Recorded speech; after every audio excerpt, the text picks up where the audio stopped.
Hi, it's Bev again with another video. And first of all, I want to say to you guys, listen up. This video is about menopause and weight gain. So if you're not interested, just keep scrolling by, right? Okay, for you women, this is near and dear to us, right? We want to know, why does it happen and what the hell can we do about it? Now, I have to tell you, me, when I was 60, obviously I'd been through menopause and I was clinically obese. But I am now 74. What the heck happened? If I can lose that weight, you can too. So let's figure out why it happened and what to do about it. First of all, your weight is largely controlled by your hormones. And those are regulatory biochemical substances. And they are masterful adjusters of your metabolism. So let's think about, this is not going to be an exhaustive list, but these are going to be the main hormones that are impacted by your age and therefore also by menopause, okay? So, firstly, hormones change during menopause, right? Estrogen drops, and estrogen, gives you your sexual characteristics, it's good for bone health and all that stuff. But estrogen, oh my God, in terms of fat, when it's high, like when you're pregnant, you get fat. When it's low, like in menopause, you get fat, right? You can't win. So as soon as this one's off, you're gaining fat. But you can't do much about it, unless you're guzzling, replacement hormones, which I never chose. My doctor said to do it, and I said, no way, I'm not taking that, not natural.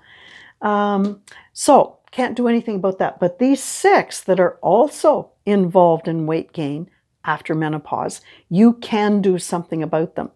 So these arrows indicate insulin goes up, glucagon down, leptin down, ghrelin up, cortisol up, human growth hormone down. So that's what happens to them in menopause. So insulin and glucagon are metabolic hormones, and they're paired. So when one is up, the other one's down. And if you beat up on one, right, if you're going to make your insulin high, glucagon is going to come to the rescue. It's going to drop, right? It's going to keep everything balanced. So insulin is fat storage.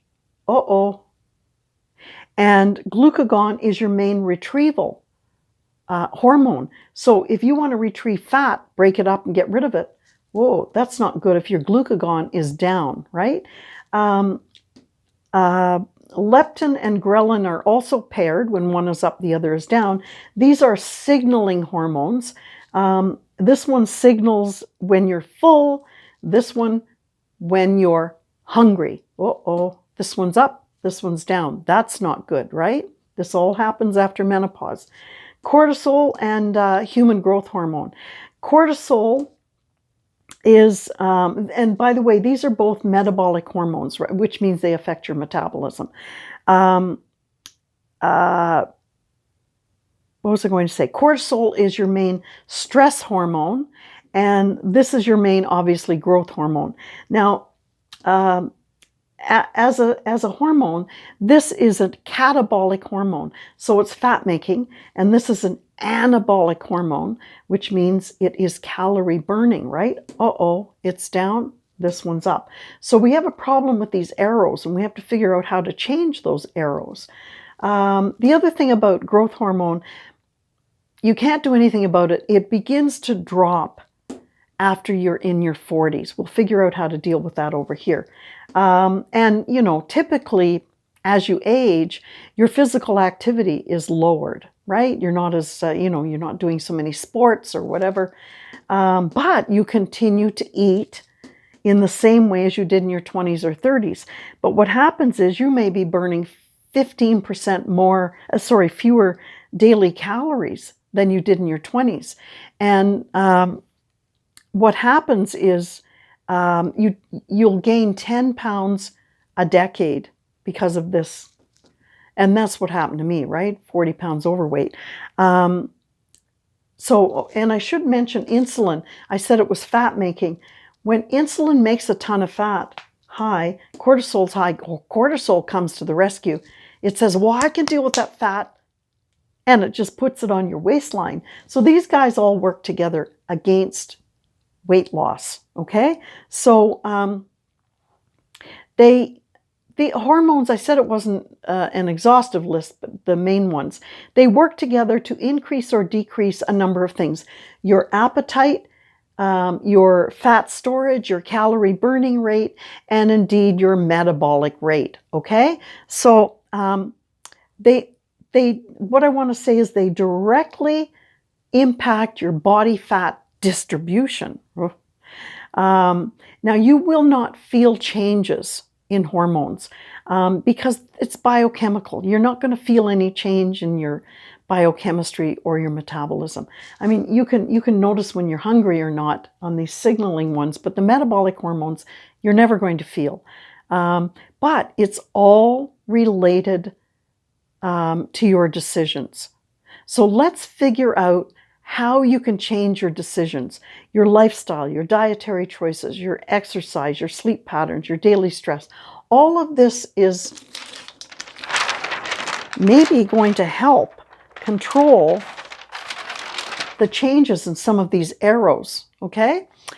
And you're going to see a pattern here. So if you want to bring your insulin down, stop eating processed foods, stop eating high glycemic index carbs, and eat more veggies.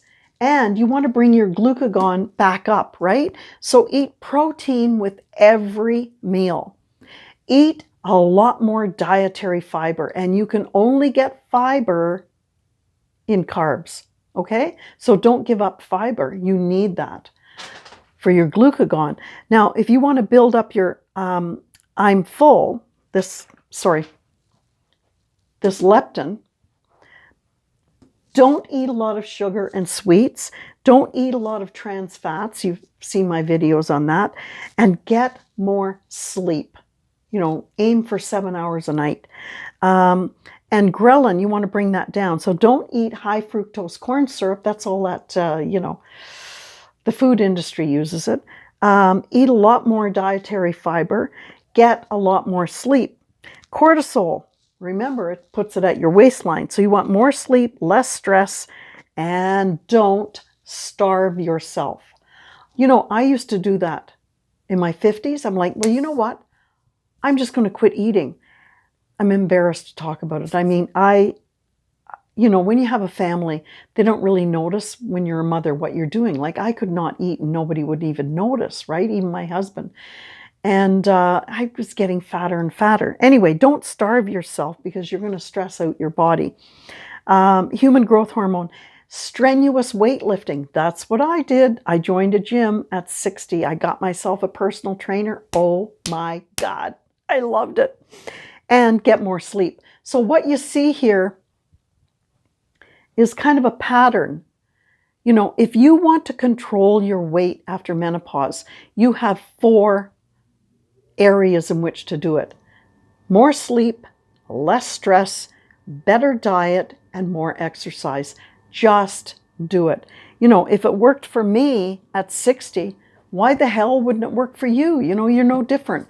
So I talk about this, all that I learned, losing my weight in my book, Are You Fat Making or Calorie Burning? So if you like this video, then you're going to love the book. Anyway, talk to you later. Bye.